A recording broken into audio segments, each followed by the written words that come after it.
Hola a todos, soy Pilar Cortés, bienvenidos a mi consulta privada. Estamos celebrando que este podcast la semana pasada alcanzó las 50,000 descargas. Qué gozada saber que tanta gente encuentre por este medio material valioso para construir una vida mejor. Sigan compartiendo, por favor, este contenido para que pueda continuar haciendo el bien a muchas familias. En este episodio vamos a hablar sobre el divorcio. ¿Existe tal cosa como un buen divorcio? Cuando la vida nos orilla a vivir esta realidad, ¿hay forma de proteger a los hijos de las consecuencias negativas? Vamos a hablar de qué factores están en nuestro control para minorar lo más posible las heridas de una separación. Te invito a escuchar y en el proceso tal vez aprendas algo sobre ti y sobre los demás. Hoy Carmen nos cuenta su caso. Dice, ahorita estoy pasando por un divorcio con el papá de mi hija de 2 años. Estábamos por cumplir 4 años de casados. Yo pensé que todo iba bien, que lo que pudiéramos estar pasando era parte de ser nuevos papás. Pero sí lo sentía a él demasiado distante. Busqué en su celular y descubrí que estaba siendo infiel y lo enfrenté. Él quiso irse de la casa ese día y al día siguiente, ya más calmados, quedamos en no tomar ninguna decisión aún e intentar trabajar en nuestro matrimonio. Pasaron 8 meses en lo que yo estaba esperando que él regresara, pero él no quería volver, así que tomé la decisión de divorciarnos. Ha sido un proceso bastante doloroso, ya que es algo que yo no quería, el divorcio, ni ser mamá soltera.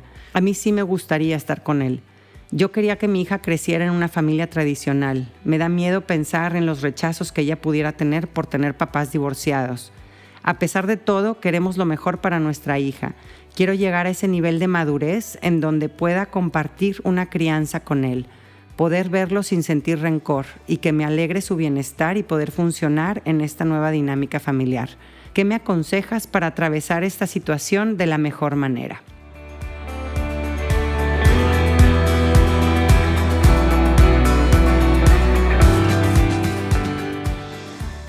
Muchas gracias, Carmen, por compartirnos este momento tan doloroso que estás pasando. Siento mucho que estés teniendo que renunciar a un sueño tan bonito como el de tener una familia unida y entiendo los miedos y las inseguridades que esta situación pues inesperada te está despertando, ¿no? Y entiendo tu deseo de regalarle a tu hija el cobijo de una familia unida porque sin duda ese es el mejor contexto para que los niños se desarrollen y florezcan. Pero hay que reconocer que hay casos donde construir un matrimonio feliz con el papá o la mamá de nuestros hijos no es una posibilidad, ¿no? Como mencionas en tu caso, Carmen, pues él después de haberte sido infiel no quiere volver. Una infidelidad es un foul muy grande que rompe la confianza, pero sabemos que es posible reparar ese tipo de rupturas, pero se requiere mucho compromiso para trabajar en uno mismo y en la relación. Se requiere transparencia, arrepentimiento y voluntad, y ninguna de esas cosas se ve que las tenga tu esposo el día de hoy, y pues es una pena, pero pues fuera de tu control, ¿no? Se requiere mucha madurez, creo yo, para aceptar realidades que no nos gustan y que están fuera de nuestro control, y te aplaudo por eso, porque es el primer paso para avanzar. Estás reconociendo que sí es tu territorio y que no es tu territorio, y te estás dando cuenta de que pues tú no puedes mandar en el territorio de alguien más y no puedes obligar a tu esposo a hacer nada, y que sus acciones son su responsabilidad, ¿no? Aunque a otros les toque también pagar los platos rotos, ¿no? A veces me topo con parejas que minimizan las consecuencias de lo que implica un divorcio y se les hace fácil o idealizan tal vez lo que un divorcio les va a resolver. Y la verdad es de que si sacar adelante un matrimonio es difícil e implica mucho trabajo, divorciarse tampoco es camino fácil, ¿no? Al divorciarnos, los problemas entre la pareja no desaparecen. Evitar los problemas no hace que se vayan, y muchos se hacen incluso más grandes. Un divorcio siempre es un golpe a la salud mental de los papás y de los hijos, ¿no? Un divorcio es sufrir pérdidas de muchos tipos, materiales, psicológicas, pero si la vida nos orilla a tener que cruzar esa puerta, debemos de hacer lo posible por lograr un buen divorcio, ¿no? Constance Aarons es psicoterapeuta, fallecida el año pasado, pero autora de muchos bestsellers sobre divorcio. Ella siempre era abogada de lograr esto. Decía, no estoy diciendo que el divorcio sea bueno, pero sí que se puede lograr un buen divorcio, ¿no? Y que muchas parejas que se divorcian hoy en día consiguen hacerlo, ¿no? Separándose sin destruir las vidas de los que aman. No son la mayoría, pero tampoco son pocas estas parejas, ¿no? En estos buenos divorcios, los niños continúan teniendo a un papá y a una mamá, y los papás continúan teniendo una buena relación con sus hijos, ¿no? Eso que deseas tú, Carmen, el poder compartir una crianza con el papá de tu hija, poder verlo sin sentir rencor y que te alegre su bienestar, es una realidad para muchas personas divorciadas, pero no llega sola, ¿no? El tiempo no basta para sanar, ni es suficiente para aprender. Sí se necesita tiempo, pero también trabajo. Las investigaciones que se han hecho sobre los efectos del divorcio, todas apuntan que lo que lastima a los hijos no es el divorcio en sí o vivir solamente con papá o con mamá, sino lo que más lastima es el conflicto, las peleas, las discusiones subidas de tono o explosivas entre los esposos. Eso es lo que acaba teniendo un impacto negativo en los hijos y afecta su autoestima, su salud mental, su desempeño académico y sus relaciones sociales. Y en la medida en que los papás trabajan en reducir el nivel de conflicto, mejor van a estar los hijos. Y aunque intervienen muchos factores en cómo experimenta un niño el divorcio de sus papás, uno de esos factores es la edad. Algunos expertos creen que la edad más complicada de los niños para experimentar un divorcio es entre los 6 y los 12 años, ¿no? Porque ahí ya son suficientemente grandes para recordar los buenos momentos en familia, que ya no van a regresar, y porque pueden percibir sentimientos más complejos, pero siguen sin poder comprender situaciones del mundo de los adultos y ya tenían expectativas también de un futuro. Entonces, pues todo esto muchas veces lo hace más complicado en estas edades. Tu hija Carmen es muy chiquita, no tiene 2 añitos y eso tiene sus ventajas. Ella no se da cuenta de muchas cosas, no tiene expectativas, ni se compara con su sociedad. Pero pues esto no quiere decir que a un niño chiquito no le afecte de ninguna forma el divorcio de sus papás, ¿no? En el corto plazo a tu hija pues puede afectarle el caos, la falta de rutina, los cambios, ¿no? Para muchos niños un divorcio significa cambiar de casa, cambiar de rutina, no tener estructura mientras mamá y papá se ponen de acuerdo en quién se encarga de qué. Y también puede irritarle a la pérdida de la figura que se va de la casa, ¿no? Ese cambio de yo te veía todos los días y ahora pues te veo cada 3 días, ¿no? También es una inestabilidad que sufren en esta edad, ¿no? Y en tu caso, Carmen, pues tu hija no va a hacer preguntas todavía, pero ese día va a llegar tarde o temprano, ¿no? O sea, ¿por qué mi papá no vive con nosotros, mami? Si yo los quiero mucho a los dos y todos los papás que yo veo a mi alrededor, o muchos de los papás que yo veo a mi alrededor viven juntos. Y aquí es muy importante que pongas 2 filtros a la hora de escoger tus respuestas. Primer filtro, pregúntate, ¿mi respuesta hace que mi hija se sienta amada y protegida? Y ahí te va cuando no. Pues es que, mijita, tu papá se cansó de nosotras y prefirió hacer su vida con alguien más, ¿no? Que estoy diciéndole, no, pues sabes que no, la niña va a pensar, pues no soy suficiente motivo para que se quedara conmigo, ¿no? O, ay, mijita, es que tu mamá es muy rara, tiene muchos problemas mentales, y cuando estoy con ella, entonces tengo que ser yo el adulto que la cuide a esta señora con sus problemas mentales, ¿no? Y es muy diferente, ¿no?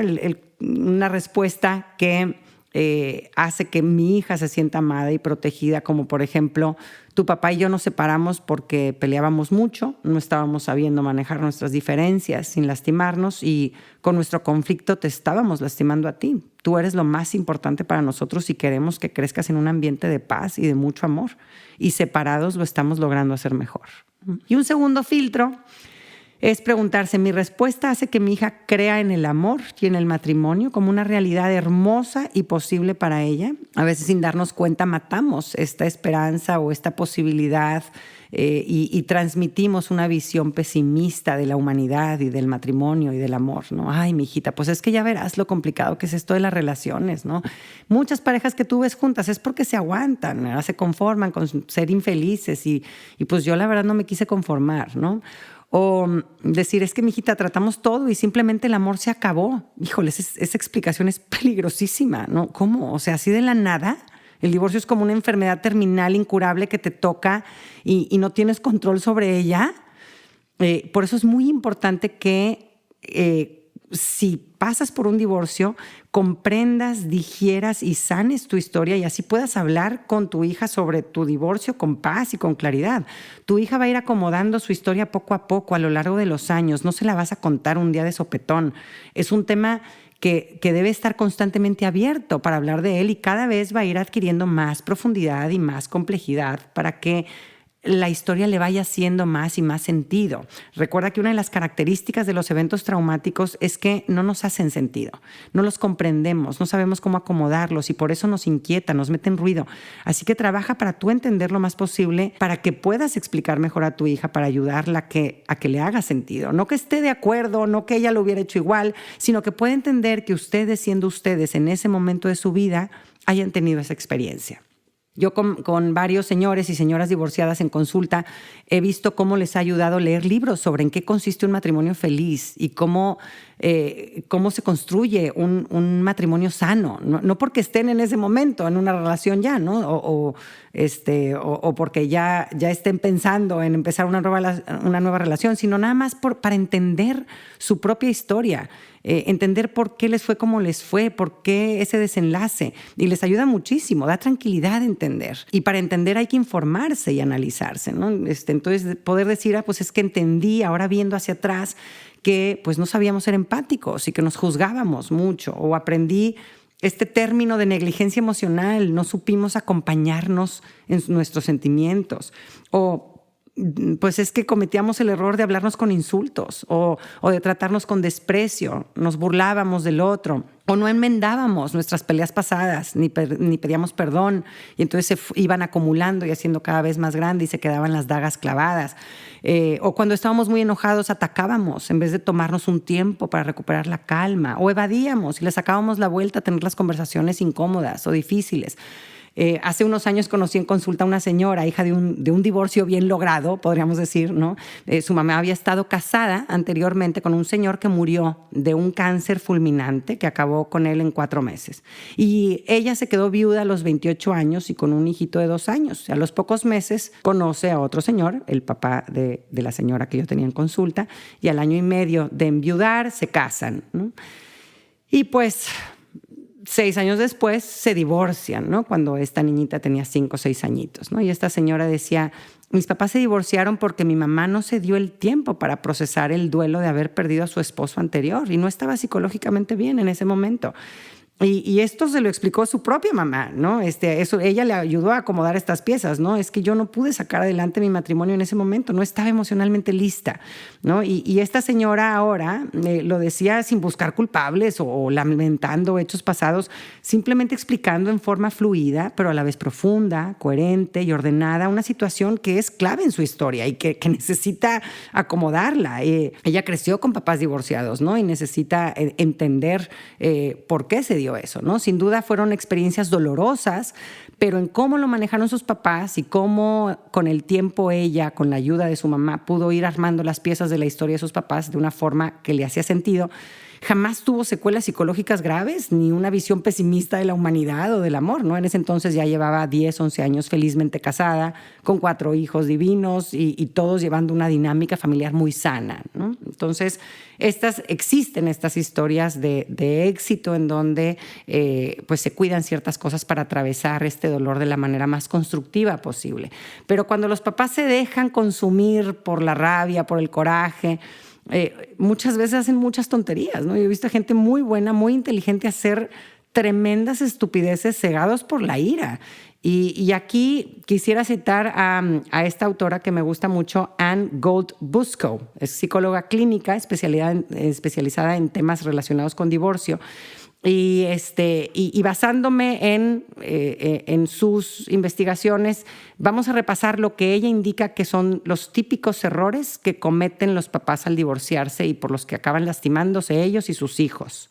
Primer error, usar a los hijos de mensajeros. Dile a tu mamá que se consiga un trabajo. Dile a tu papá que me invite en Navidad a su casa, o pregúntale a tu mamá si me los puedo llevar el fin de semana a San Antonio. Error garrafal. Lo que tengas que hablar con tu ex, lo hablas tú. Ya verás si por mensaje de texto o de qué forma para reducir lo más posible el conflicto, pero sin involucrar a los hijos. Cuando usamos a los hijos de mensajeros, les estamos dando un rol que no les corresponde y los confunde emocionalmente, ¿no? Los embarramos en nuestro drama y les damos un papel en nuestra telenovela. Not fair. Siguiente error, usar al hijo de confidente, paño de lágrimas, apoyo moral. Yo te voy a contar lo terrible que ha sido para mí aguantar las majaderías de tu papá. O traigo ahorita una depresión muy fuerte, mijito, porque me despidieron de mi trabajo y qué bueno que te tengo a ti, tú eres mi sostén, ¿no? Un señor me contaba de lo doloroso que fue para él cuando se separaron sus papás y que después, by the way, se volvieron a juntar. Pero en ese inter dice, es que para mí fue súper traumático esa etapa porque mi mamá se venía a mi cama en las noches a llorar conmigo abrazándome hasta que se quedaba dormida. Y con eso invertimos el orden sano de papá es el adulto que apoya al hijo.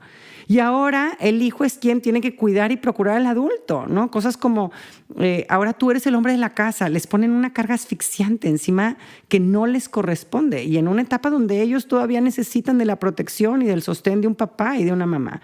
Siguiente error, ignorar el proceso emocional del hijo por estar centrado en el propio. En un divorcio, todos los miembros de la familia están sufriendo una pérdida, con la diferencia de que unos son más vulnerables y todavía dependientes emocionalmente.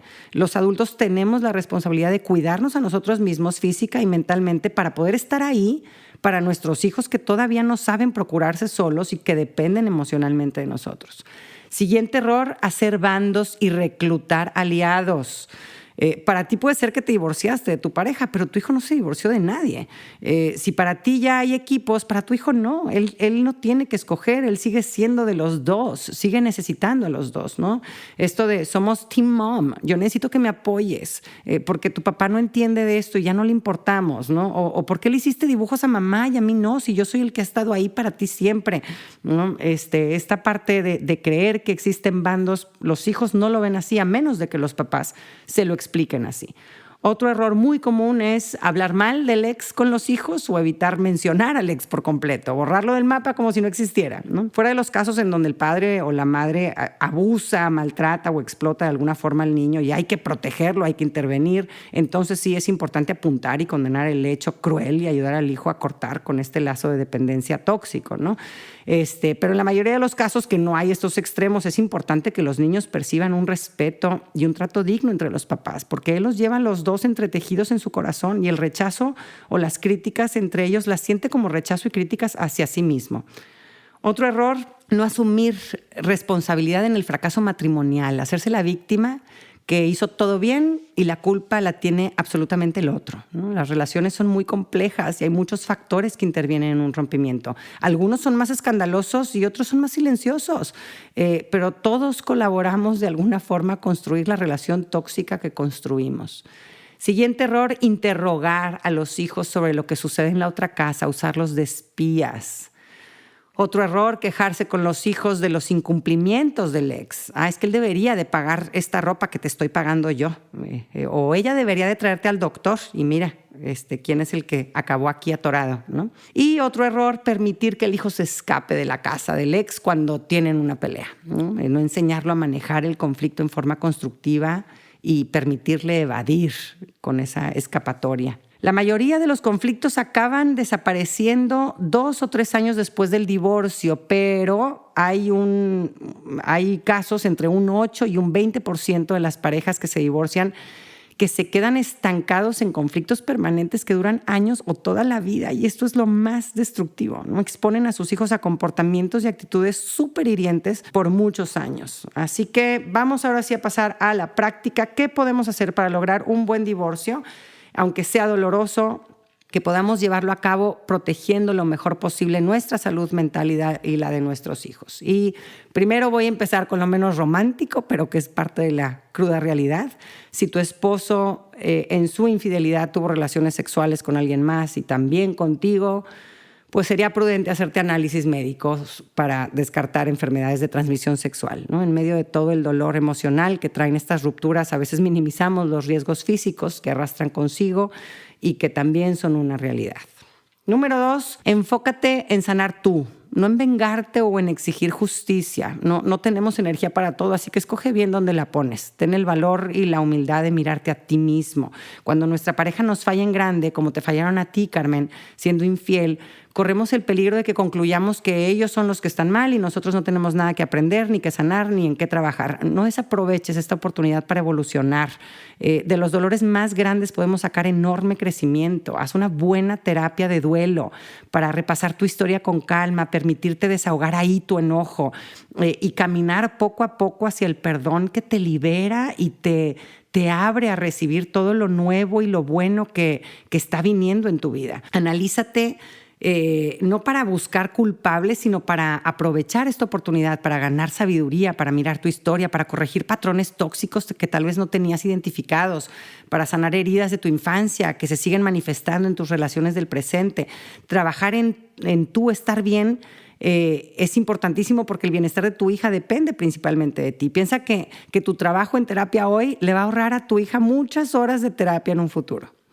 Número 3, mantente al margen de abogados y juzgados. En los procesos legales se establece como un marco de referencia de ganadores y perdedores entre la pareja, ¿no? Uno va a ganar y otro va a perder, y este enfoque está todo mal. Las decisiones se deben de tomar para que ganen los hijos y punto. Y esto no es por lo que se pelean las batallas legales. Se pelea por lo hacemos a mi manera o a la tuya. Y el perdedor va a seguir peleando hasta lograr ganar.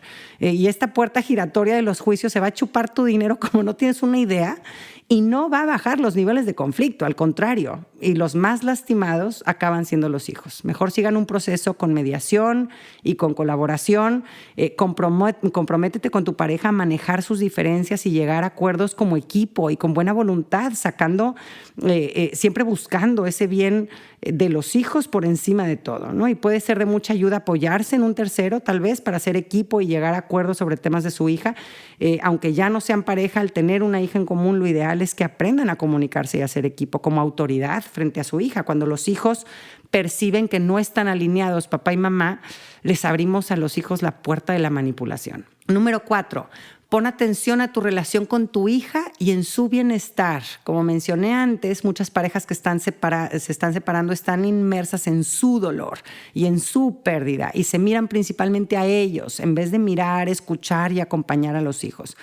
A muchas parejas que están en medio de un divorcio les he recomendado tomar mi taller para padres en este momento y les ha ayudado mucho justo para no desubicarse en dónde está la prioridad en medio de nuestro desmadrito. Y también para informarse, porque esto ayuda a que no haya bandos sobre si con los hijos lo hacemos a tu manera o a la mía, sino a la manera que nos dicen los expertos y que le hace más bien a la niña según lo que aprendimos, ¿no? Entonces, cuiden que su hija conserve en la medida de lo posible sus rutinas, sus rituales. Si estaba acostumbrada a que papá le leyera el cuento en las noches, pues lo ideal es que lo siga haciendo. A los niños chiquitos no les hace bien tenerlos brincando de una casa a otra varias veces a la semana. Necesitan tiempo para agarrar ritmo y orden en una misma casa por un tiempo. Y hagan el compromiso de no pelear en frente de los hijos. Número 5, fomenten la relación personal con papá y con mamá entre cada hijo. Cuando son varios hijos está el problema de que van y vienen como bola y dejan de tener su tiempo exclusivo, íntimo, one-on-one con papá, one-on-one con mamá. Y también se puede perder la relación personal si empezamos, por ejemplo, a salir con una nueva pareja y llevamos a esta persona todos nuestros momentos de interacción con los niños. Protejan lo íntimo y sagrado de su relación con cada hijo. Y tú, Carmen, haz todo lo posible para que tu hija tenga una buena relación con su papá. Es el único que tiene. También los papás y las mamás podemos desenamorarnos de los hijos si los vemos poco, si las interacciones son principalmente negativas o implican siempre conflicto. Poco a poco pueden volverse unos desconocidos nuestros hijos, aunque hayan salido de nuestras entrañas. Haz lo que esté de tu parte para fomentar una bonita relación entre tu hija y su papá. Hay chambas que tiene que hacer él definitivamente, pero tú eres un filtro muy importante a través del cual tu hija va a interpretar a su papá. Número 6, rodéate de personas vitamina. Y sé una persona vitamina. Busca gente sana, con bonitos matrimonios, leales, fieles. Ser madre soltera no es sinónimo de vivir en soledad. Necesitas más que nadie de una comunidad. Construye tu aldea, donde tú y tu hija se sientan arropadas y donde tú arropes también a otros. Acerca a tu hija a otras figuras de apego donde establezca relaciones sanas. La familia extendida, abuelos, primos, tíos y los buenos amigos son un paracaídas fabuloso que en el precipicio del divorcio aligeran las penas muchísimo. Y con respecto a lo que mencionas, Carmen, sobre el miedo que tienes de que rechacen a tu hija por tener papás divorciados, sé que hay gente así y probablemente tu hija se topará, algunos. Y si alguien rechaza a tu hija por tener papás divorciados, pues, ¿qué te digo? Ese es el tipo de gente que no quieres tener cerca, ¿no? Solitos se eliminan. La gente que juzga y que se guía por las formas y no se fija en el fondo no están buenas. Así que no te pierdes de nada. Tú enfócate en que esté bien el fondo y vas a atraer a gente igual de valiosa. Hay muchas familias con la estructura correcta, entre comillas, papá y mamá viviendo en la misma casa, con una dinámica súper tóxica que envenena a todos, pero eso sí, manteniendo el teatro de una familia unida. Y el daño a los hijos es tremendo. Así que no. Las formas, si se dan, qué bueno, pero si no se dan, el fondo es lo importante, ¿no? Nunca es demasiado tarde para tener un buen divorcio. Aunque hayan pasado muchos años y hayamos cometido errores, siempre es un buen momento para empezar a trabajar por un divorcio funcional, que deje de doler y de provocar dolor. Si estás frente a un divorcio inevitable, acuérdate de esto, como manejes tu divorcio va a tener un efecto profundo en la relación que tengas con tus hijos en el futuro. Manejar un divorcio centrado en los hijos es hacer justicia a los más vulnerables y asumir las responsabilidades que nos corresponden como adultos. Gracias por escucharme, un abrazo a todos.